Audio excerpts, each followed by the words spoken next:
for you to read the instructions and questions, and you will have a chance to check your work. All the recordings will be played once only. The test is in 4 sections. Write all your answers in the listening question booklet. At the end of the test, you will be given 10 minutes to transfer your answers to an answer sheet. Now turn to section 1.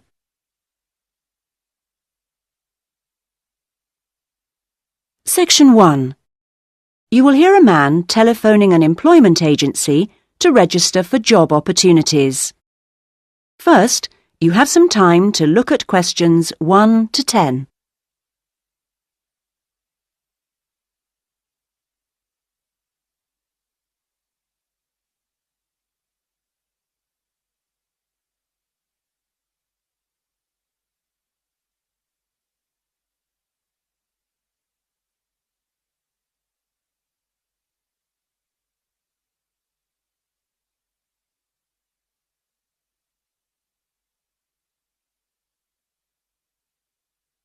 You should answer the questions as you listen, because you will not hear the recording a second time.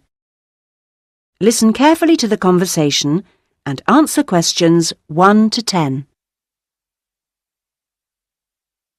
Able Employment, how may I help you?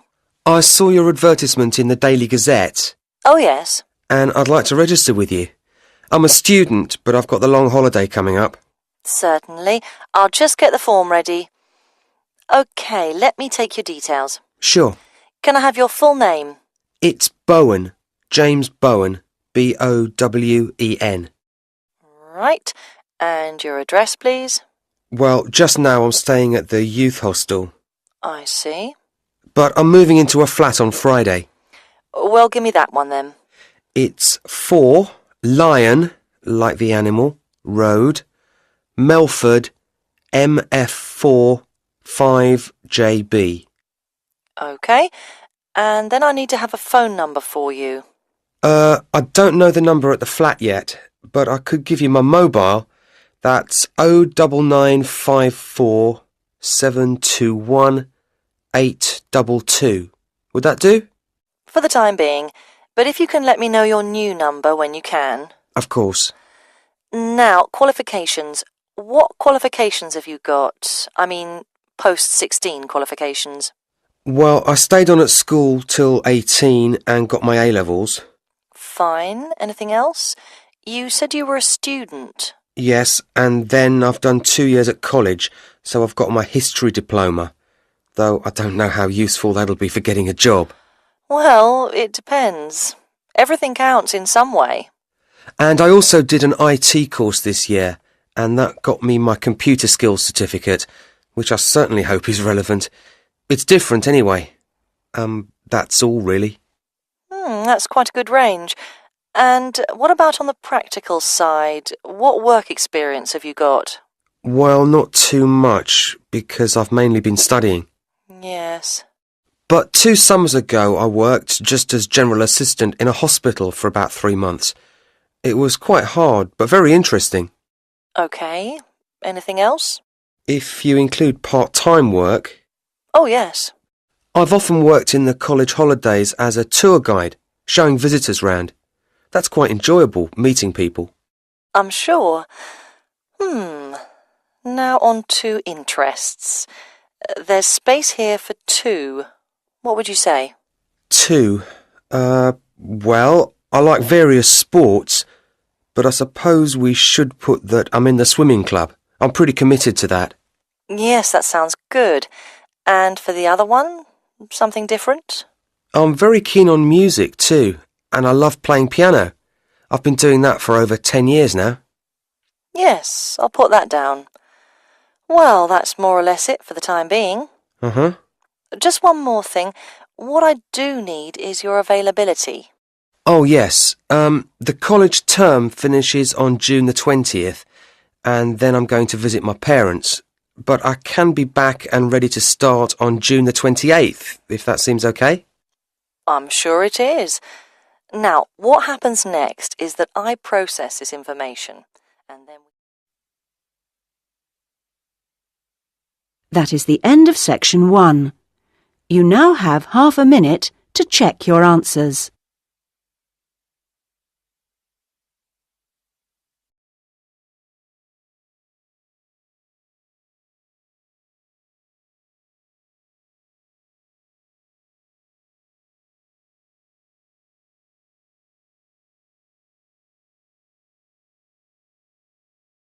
Now turn to Section 2.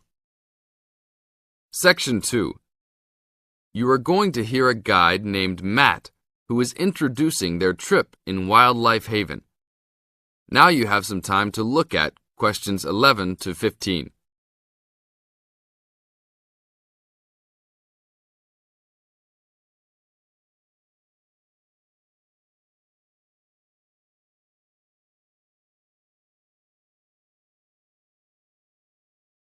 Now listen to the first part of the introduction carefully and answer questions 11 to 15. Well, good morning, everybody. My name's Matt, and I'm one of the 3 guides here at Wildlife Haven. Our job is to make sure that you all have a great time here with us and go home feeling happy and relaxed. As you can see, we're away from the city in a remote area between a national park and the sea. To encourage you to relax, there are no radios or TVs, and the only phones and newspapers are in the office. So, if peace and quiet is what you've come for, this is the place to be. From your cabin on the hill, you'll find you have the national park behind you, and you can look out from the sea from your front balcony. Your luggage will be unloaded from the bus and taken to your rooms in a few minutes. Once you have picked up your key at reception, please locate your room and check that all your luggage has arrived. The daily program here at Wildlife Haven is flexible and only as demanding as you want it to be. You should each have a brochure setting out the facilities and various walking tracks you can take.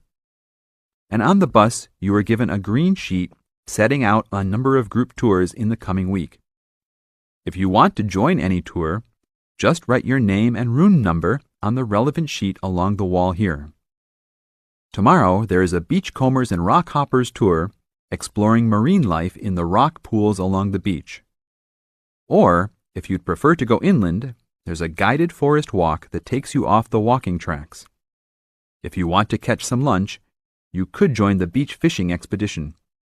And at night, you'll see there is a moonlight forest walk that leaves each night at 7 p.m.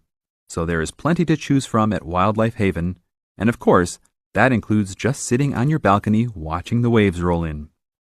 But I would recommend my favorite tour, the Waterfall Walk.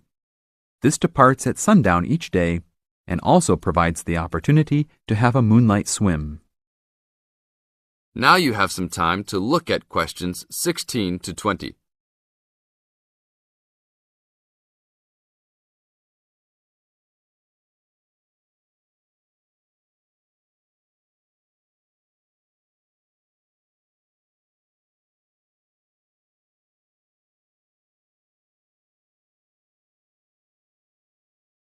In the second part of the introduction, you are going to get some advice from Matt.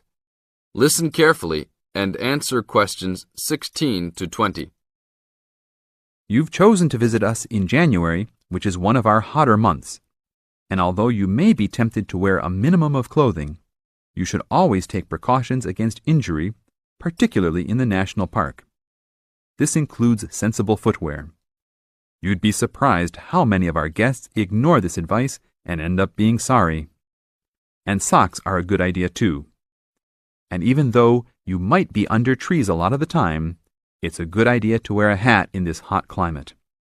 There's no need to be too concerned about walking in the national park, provided you use common sense. It's true that there are poisonous spiders in the park, but they are really more frightened of you than you are likely to be of them. I should also warn you against eating any wild berries. Some are edible, but you should avoid them all. We'll provide all the food you can eat. Well, that's about all for now. Dinner is from 6 to 8 p.m. in this building. This is the end of Section 2. You now have half a minute to check your answers.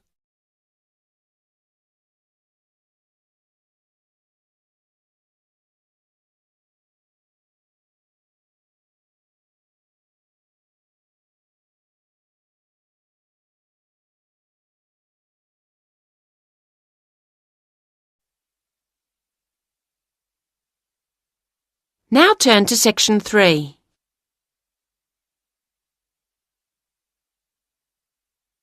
Section 3. You will hear a discussion between two students, David and Jane, and their tutor, Dr. Wilson, about their group research project into local history. First, you have some time to look at questions 21 to 26.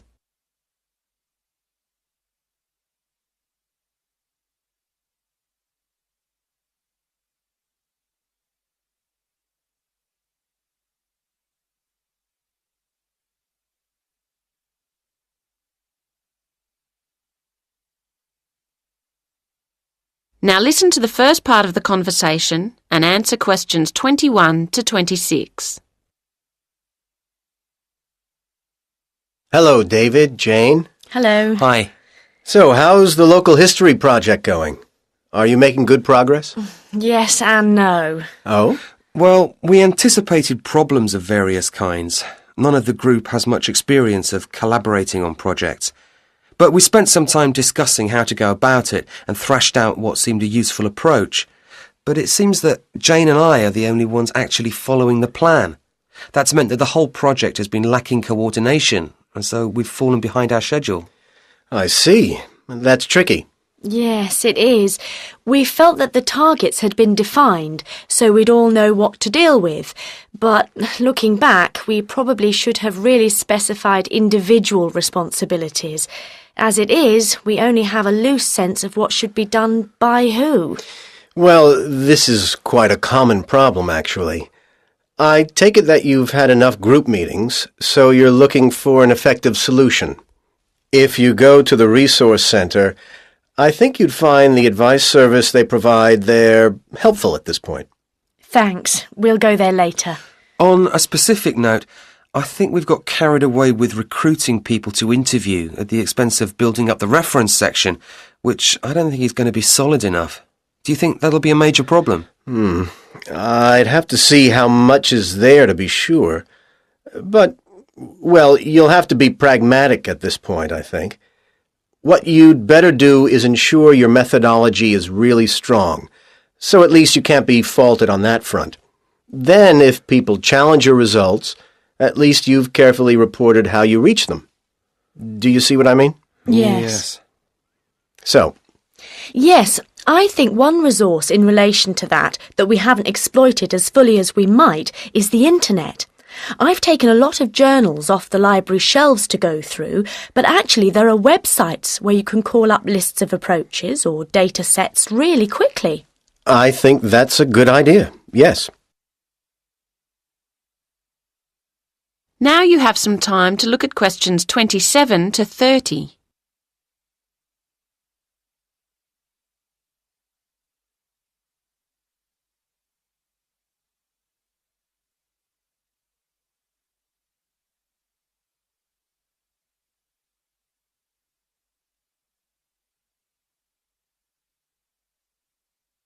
Now listen to the rest of the conversation and answer questions 27 to 30.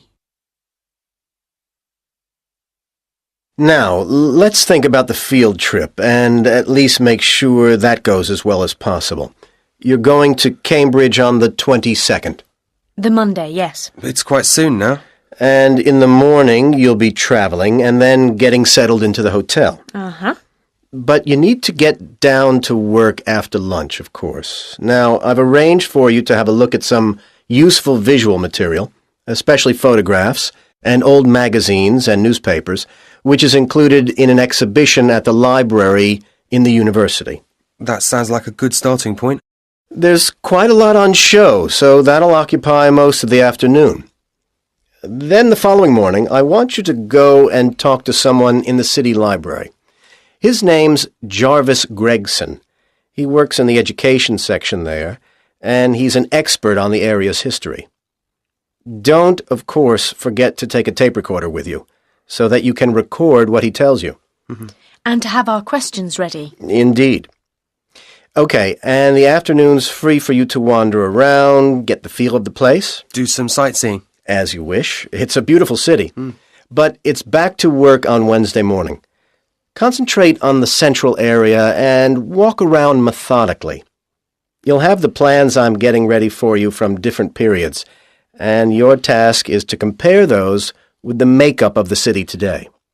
Make notes on how different kinds of shops and businesses have grown up, what's gone, and so on. I hope the weather's good. Yes, and in the afternoon, I want you to think about producing your own records, along the lines of the ones in the city library's archives. The history of the castle is very important to the city's development, so use a camera to get some pictures that reflect that if you can, showing it in relation to the buildings and spaces around it. We'll try. And when do we travel back? That's up to you. You can either decide to... That is the end of section 3. You now have half a minute to check your answers.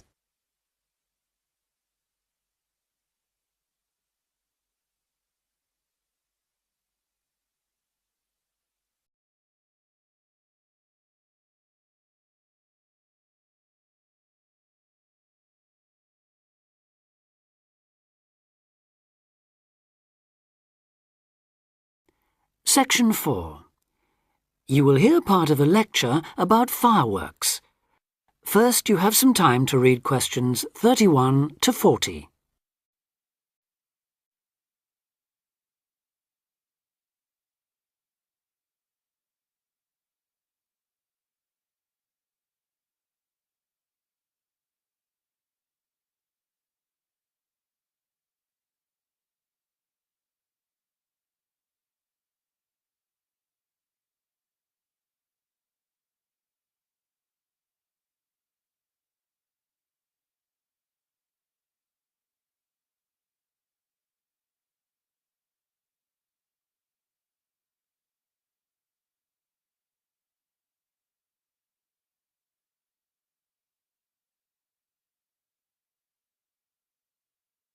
Now listen carefully and answer questions 31 to 40.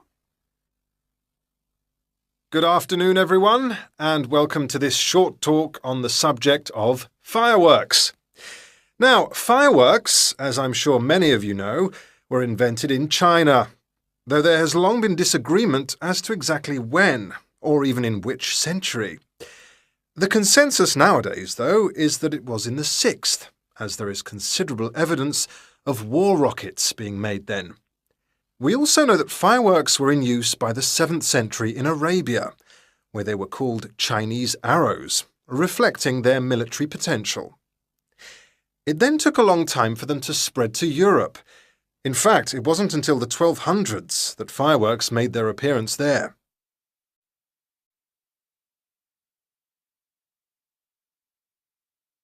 The basic ingredients of fireworks have changed little to this day. Their explosive capacity comes mainly from black powder, also known as gunpowder, which is produced from a mixture of charcoal, sulfur, and potassium nitrate. A modern aerial firework, the kind used nowadays in big public displays, not the small rocket type that you might remember from your childhood, is normally made in the form of a shell, often a sphere about the size of a peach. Inside the shell are a number of stars, surrounded by black powder, and running through the centre of the round shell is a charge that makes the firework explode when it reaches the desired altitude. This is known as the bursting charge. When this explodes, it ignites the outside of the stars, which begin to burn with bright showers of sparks. Since the explosion throws the stars in all directions, you get the huge sphere of sparkling light that is so familiar at firework displays. A shell of this kind is launched from a 75mm diameter mortar, which in some ways resembles the type used by the military. The mortar is a steel, or increasingly for safety reasons, shatterproof plastic pipe. This is likely to be 500mm long and sealed at one end. The other end is aimed at the sky, and at the bottom of the pipe, below the shell, is placed a cylinder containing black powder. This has a long fuse, which projects out of the tube. When this is lit, it quickly burns down to the lifting charge, which explodes to launch the shell. In so doing, it also lights the shell's fuse. The shell's fuse burns while the shell rises to its correct altitude and then ignites the bursting charge so it explodes. More complicated shells are divided into sections and burst in 2 or 3 phases. Shells like this are called multi-break shells. They may contain stars of different colours and compositions to create softer or brighter light, more or less sparks, etc. Some shells contain explosives designed to crackle in the sky, or whistles that explode outward with the stars. The sections of a multi-break shell are ignited by different fuses, and the bursting of one section ignites the next. The shells must be assembled in such a way that each section explodes in sequence to produce a distinct, separate effect. The pattern that an aerial shell paints in the sky depends on the arrangement of stars inside the shell. For example, if the stars are equally spaced in a circle, with black powder inside the circle, you will see an aerial display of smaller star explosions equally spaced in a circle. To create a specific figure in the sky, for instance a heart shape, you create an outline of the figure in stars inside the shell. Then you place explosive charges inside those stars to blow them outward into the shape of a large heart. Each charge has to be ignited at exactly the right time, or the whole thing is spoiled. Many other shapes have particular names, like the willow. This is formed by stars that fall in the shape of willow tree branches, spreading a little to the side and then downwards. The high charcoal composition of the stars makes them long-burning, so they may even stay visible until they hit the ground. The ring shell is fairly basic. It is produced by stars exploding outwards to produce a symmetrical ring of coloured lights. More complex is the pattern created by the palm, which contains large comets or charges in the shape of a solid cylinder. These travel outwards, explode and then curve downwards, like the limbs of a palm tree. The serpentine, the last one for now, is different again. When this one bursts, it sends small tubes of incendiaries scattering outwards in random paths, which may culminate in exploding stars.